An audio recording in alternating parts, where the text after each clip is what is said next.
Welcome to Choice Classic Radio, where we bring to you the greatest old-time radio shows. Like us on Facebook, subscribe to us on YouTube, and thank you for donating at choiceclassicradio.com.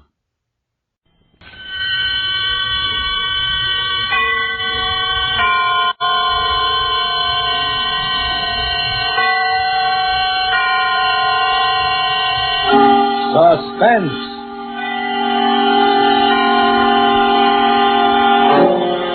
Tonight, as we open a special limited series of 5 Friday night performances at this hour, Suspense brings you an incomparable study in terror. It is Edgar Allan Poe's The Pit and the Pendulum, in a new setting as a radio play especially written for Suspense by a contemporary master of the art, John Dixon Carr. As star this evening, we bring you a noted actor of the New York stage, Mr. Jose Ferrer. And as usual, Suspense is produced, edited, and directed by William Spear.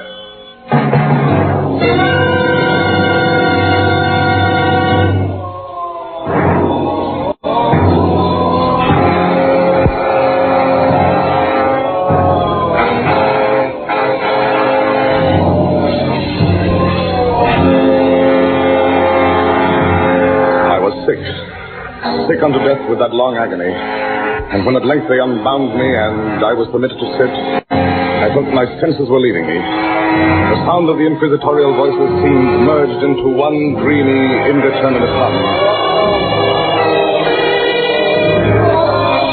Yet, for a while I saw, but with how terrible an exaggeration, I saw the soft and nearly imperceptible waving of the sable draperies on the walls of the room.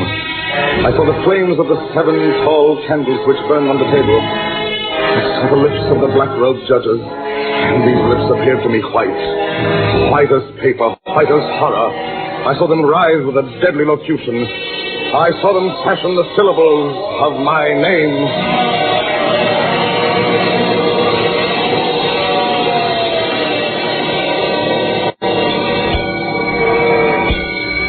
Jean d'Albret.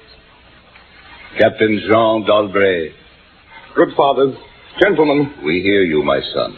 I am very weak and infirm. I have been confined for many months in a dungeon. I have been tormented by nightmares. Conscience, one trust. Pray silence, Fra Antonio.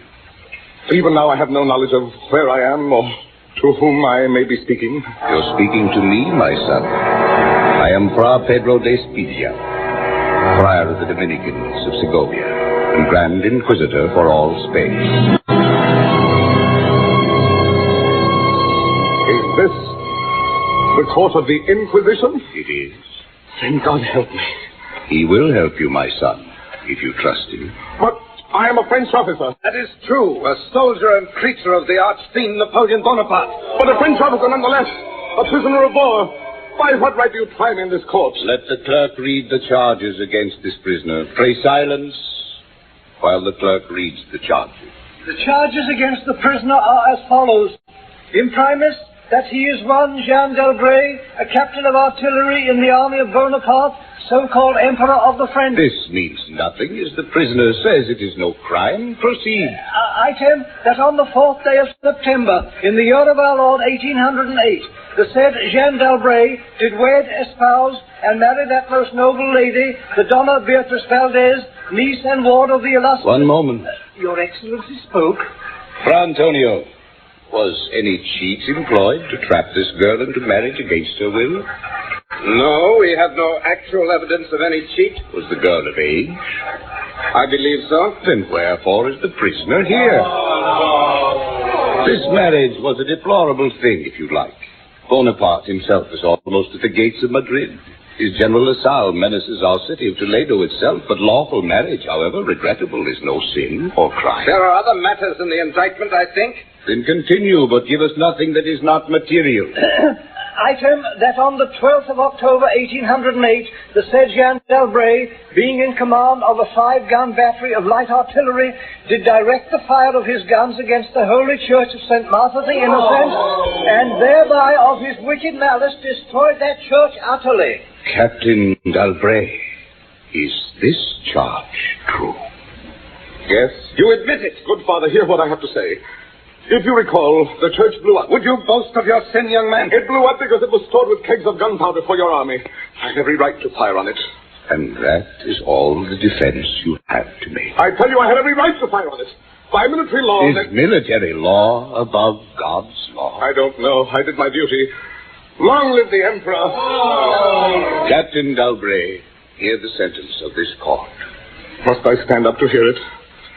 I am very weak. So, you may remain seated. I thank you most humbly. Had your offense been any except this, the Holy Office would have been merciful. Mark what I say. No man, however great his heresy, is ever condemned to be burnt in the fire. Fire! Fire! Fire! Fire! If he first recant and acknowledge the error of his ways.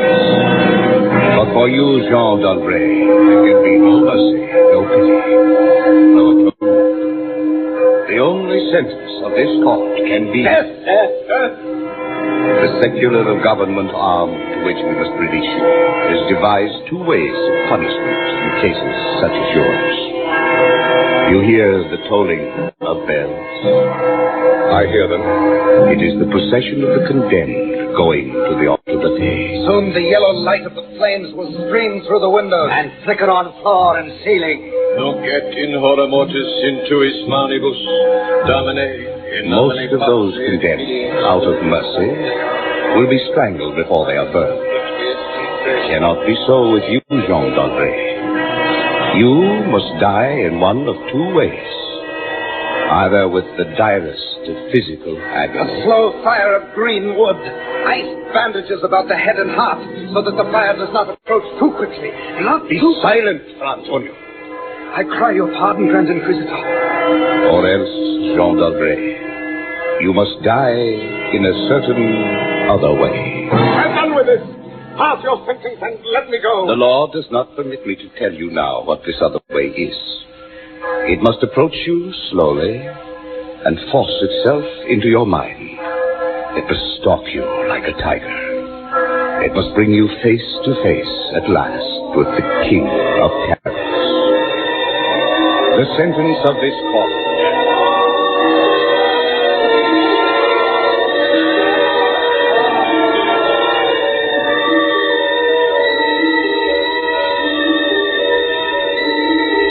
I had swooned, yet still I will not say that all of consciousness was lost. There are shadows of memory which tell me indistinctly of tall figures that lifted me and bore me in silence down, still down, until a hideous dizziness oppressed me at that descent into the earth. There was a vague horror at my heart because of that heart's unnatural stillness. Then consciousness swam back to my wits again. Darkness. Stone floor and darkness. Oh, Beatrice. Oh, my wife. Did you call me, Jean? Beatrice. Was it you who spoke? Yes, Jean. You here in the dungeons of the Inquisition? I am not really speaking to you, my poor Jean. I am only in your imagination. Am I mad, then? No, but your brain is fevered. You only think you hear me. I hear you clearly, as clearly as I once heard you. In the little church near the Abram, where we were married. I destroyed that church, Beatrice. I had to. It was my commanding officer's order. I know, Jean. Be comforted. There are those who care. You won't leave me? As long as I am in your heart, I shall be here. I was strong once, but now I am weak. Once I was reckless, now I'm afraid. Where am I, Beatrice? What are they going to do to me? I cannot tell. Remember, my voice comes only from your own brain. Are you fettered? No. They have not chained you to the wall? No. They've taken away my uniform. They've given me sandals and a robe of what feels like coarse serge. But I'm still free. Free. Take courage, Jean. Free and in the grasp of the Inquisition. Hey, Beatrice. Yes, Jean. It is completely dark. There's hardly any air. I dread to get up, and I dread to stretch out my hand. Suppose they burnt me alive. Courage. Can you stand up? I think so. Then walk. Walk as far as you can. Measure the limits of the cell. If this is not a tomb... You're right, Beatrice. As always. I'll try. Courage. Yes, courage. Now, pray for a poor devil who always meant well. 1 pace. 2, 3, 4. You are very weak, Jean. Rest a moment. Yes. Where are you now, Beatrice? In the flesh, I mean. You know that, Jean. In the old house by the olive grove. Scorned of my people. Yes, I know it. Each morning, I climb to the hilltop and watch. Go on. Sometimes I think I hear gun fields rumble in the hills and long moving columns with the red dust rising about them. Go on. First come the heavy cavalry in plume-crested helmets, on their flanks wheeling like hawks, light hussars in blue and scarlet, and behind them in a glitter of bayonets as vast as light points on the sea, rank upon rank. The long grey coats and tall bearskin caps of The old guard and the Grand Army. It is only a vision, my dear one. They do not come. Will they ever come, Beatrice? I cannot tell.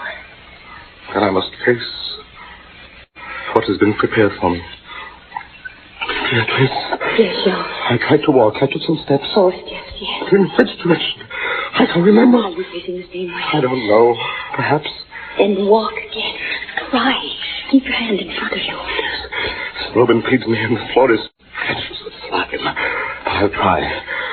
4 paces. 5, 6, 7. It can't be a tomb. 8, 9, 10. Look out!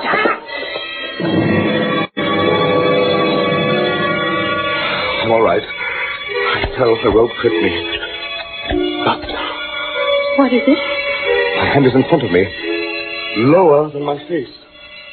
But I feel nothing.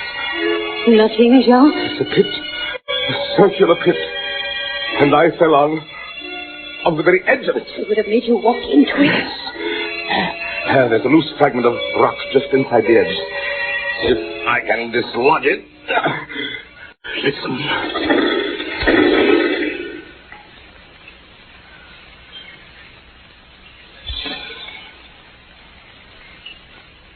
Water. There's something down there. Rats, it may be. Rats, yes.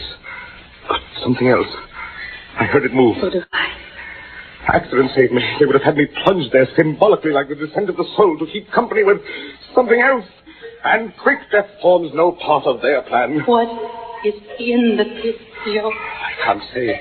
But you're saved. Saved, Beatrice. Saved from the Inquisition. My torture has been merely postponed.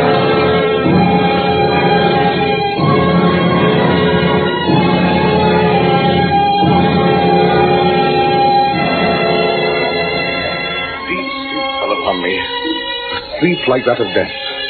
How long it lasted, I know not. But when I opened my eyes once again, I could see. Yes, see. My prison was large and lofty, its walls formed of massive iron plates bolted or joined together. A wild sulphurous luster, I could not place its origin, lit up the dungeon. And the circular pit, and the crudely daubed skeleton figures painted in evil colors on the iron walls. Skeleton figures, demon figures, gargoyle figures, their colors a little blurred as from the effects of the damp. And I Must approach you slowly and force itself into your It must stalk you like a tiger. It must bring you face to face at last with the king of terror. I now lay on my back, and at full length, and on a low framework of wood. To this framework, I was securely bound by a long fastening resembling a surgical bandage. Bound? But why? Why? The bandage passed round and round my body, leaving at liberty only my head and my left arm. With much exertion, I could supply myself with food from an earthen dish on the floor beside me. It was meat, highly seasoned, and there was no water.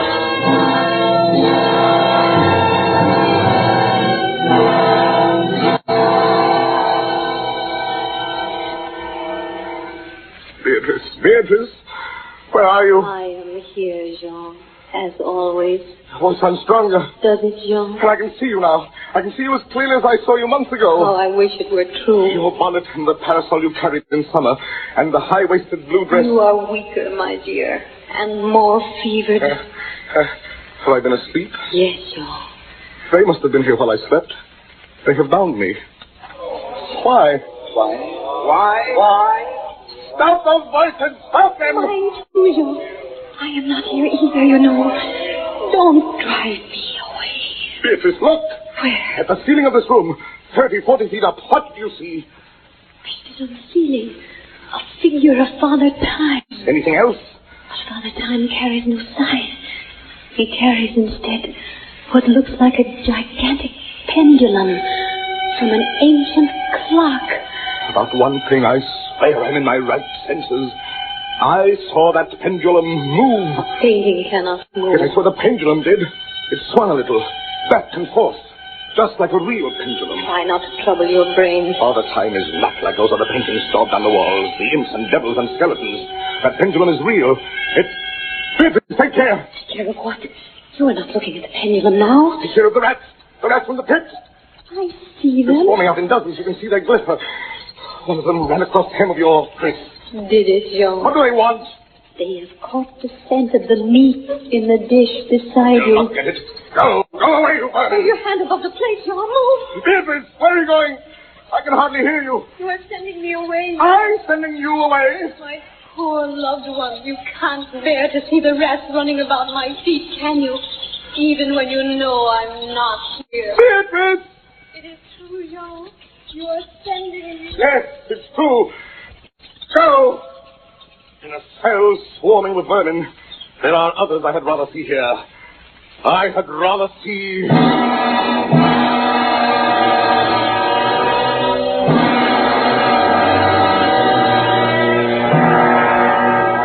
Did you call me, Captain Dalbray? Then in spirit I am here. Who are you? Don't you recognize me? No. I am that second Inquisitor, Fra Antonio, whom you thought unfair at your trial. But we were not unfair. We administer the law, that is all. Go, I command you, go! Not until I have first told you what you already guessed. Which is? As the Grand Inquisitor said, there are two forms of death for such as you. One, death with its direct physical torture. The other, death with its direct mental torture. And I have been condemned to the second. Your guess is good. Listen. Do you hear anything? Yes. I hear something. Turn your eyes upwards. Look at the ceiling. Huh? The pendulum. Aye, the pendulum. It has descended. Only a foot or so as yet. As you notice, it is not really a pendulum. No? No. Its underside is a crescent, formed of razor-sharp steel. A ponderous weight, Captain Dalbray. Its movement is slow now. Soon it will take on momentum. It will swing wider and wider. 30 feet, perhaps. Presently, as it swings, you will hear it hiss. And with each broad movement, it will creep a trifle lower. Steel is directly above me. Yes, above the region of your heart. Lie still and look up at it. How long before? You need have no immediate fear. It will not be too soon. But how soon?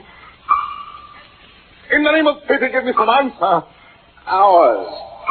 Perhaps days. Its motion can be arrested while you sleep. And now, Captain Dalbray, still in spirit, I leave you to your meditation.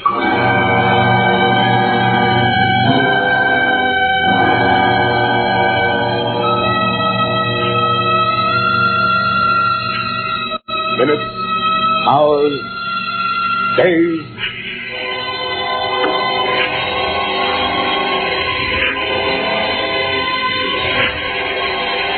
Down, steadily down it swept. Days passed, it might have been many days, before it swept so closely as to fan me with its acrid breath. The odor of the sharp steel forced itself into my nostrils. To the right, to the left, far, wide. The shriek of a damned spirit. Through my heart, with the stealthy pace of a tiger. Down, certainly relentlessly down. I prayed. I wearied heaven with my prayer for its more speedy descent. I grew frantically mad and struggled to force myself up against that swinging, glittering death. No avail.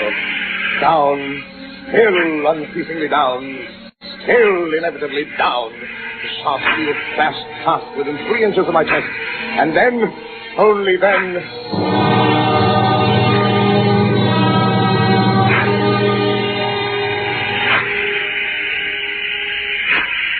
I heard you calling, John. I am here. It is a strange thing, Beatrice. I am quite calm. You are resigned, then? No, that is the strange thing. Even now, I am not resigned. Is there a way out? How can there be? 10, 12 more vibrations and it will fray the serge of my robe. One slightly as a razor in a delicate hand. There will be many sweeps before it bites deep. I can't escape it. And yet... I could only... use my wits. You kept me away from you, Jean. You locked me out of your thoughts. If I am here only in your thoughts, why should I fear the rats? The rats? Rats? Do they still swarm here? Across the floor and over the meat platter, they have taken nearly all your food. They're rats. And they have sharp teeth. Well... The meat is oily and spiced. If I take what remains of it, scatter you, vermin. Rub that meat on the bandages that hold me here. Try it, Jean, try. Maybe too late. If I move my body a fraction of an inch up. Try it, I tell you, try. Look, they scatter as soon as I do try. But they are watching you. I can see their eyes glitter. They are creeping back. And I can't believe that crawling across the end of flesh there. One of them has leaped on the wooden framework. Another follows. They are gnawing at the bandage. Heaven, 8 more sweeps of the pendulum. Does the bandage give way? And a nickel. Lie still, Jean, lie still. 10 dozen rats gnaw. Is death, I wonder, worse than this? A dozen sharp knives would do no better. The bandage is loosened to ribbons. It will move sideways, carefully, and drops to the floor. Beatrice, I can't. I haven't the strength. The steel is afraid you'll roll. A minute more will be too late. Try! And with all the power that is in me, and the hatred that I bear my enemies...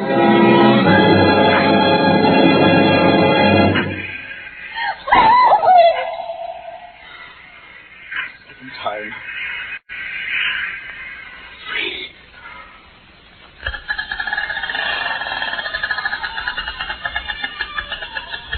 See you.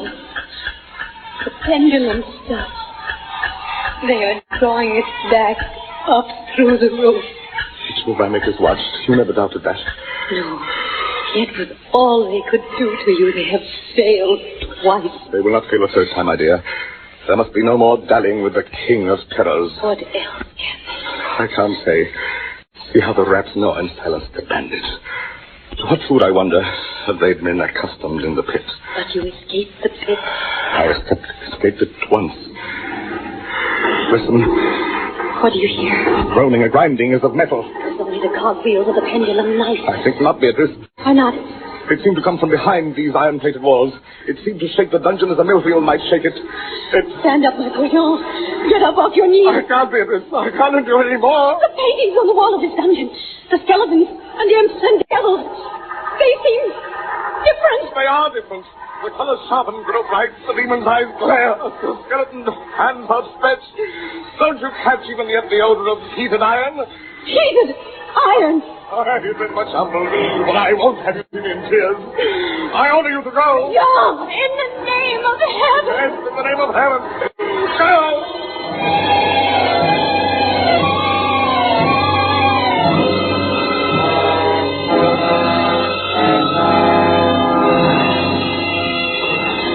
Suffocating heat pervades the prison. A deeper glow settled in the painted eyes that glared at me. I could draw no breath of air into my lungs. Against the loom of that fiery destruction, the thought of the pit and its coolness came like balm. I staggered to the edge of the pit. I look into it. The enkindled walls and roof lighted to its depths. Yet for one wild moment, even then, I refuse to believe the meaning of what I see. Does the pit please you, Captain Dalbray? You again. Do you find its contents pleasing? Not the pit. Merciful God, anything but the pit. And how shall you avoid it? Look! This dungeon has changed its shape. That is true. The walls are closing in. It was formerly a square, and now... That means slowly towards the center. To force me into the pit? Of course. It will force you along with me. Then apparently you must be told, Captain Dalbray, that you are speaking only to your own sick fancy. No. We are not here at all. No. Farewell. And now, flatter and flatter through the red-burning walls, with a swiftness that left me no time for thought, shrank back as the closing walls pressed me resistlessly onward. At length, for my scared and writhing body, there was no longer an inch of foothold. I screamed once. I tottered on the edge of the pit. I averted my eyes. There was a discordant hum of human voices. There was a loud blast as of many trumpets.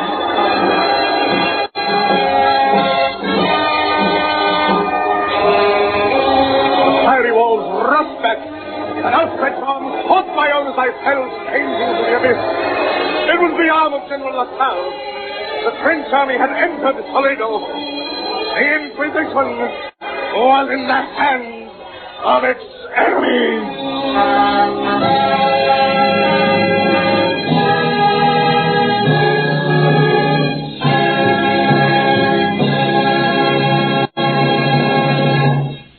Suspense. Produced, edited, and directed by William Spear. Tonight you heard Mr. Jose Ferrer as star of The Pit and the Pendulum. First in a limited series of 5 Friday night performances at this hour, which will present radio's outstanding theater of thrills, Suspense. Tonight's radio play was adapted by John Dixon Carr from the famous short story by Edgar Allan Poe. Jose Ferrer will soon be seen with Ingrid Bergman in Joan of Lorraine. Appearing tonight with Mr. Ferrer were Jeanette Nolan, John McIntyre, Elliot Lewis, Joseph Kearns, Eric Snowden, and Paul McVeigh. Music for Suspense is under the direction of Lud Gluskin, with original music composed by Lucien Moraway. Next Friday, same time, we will again bring you Suspense.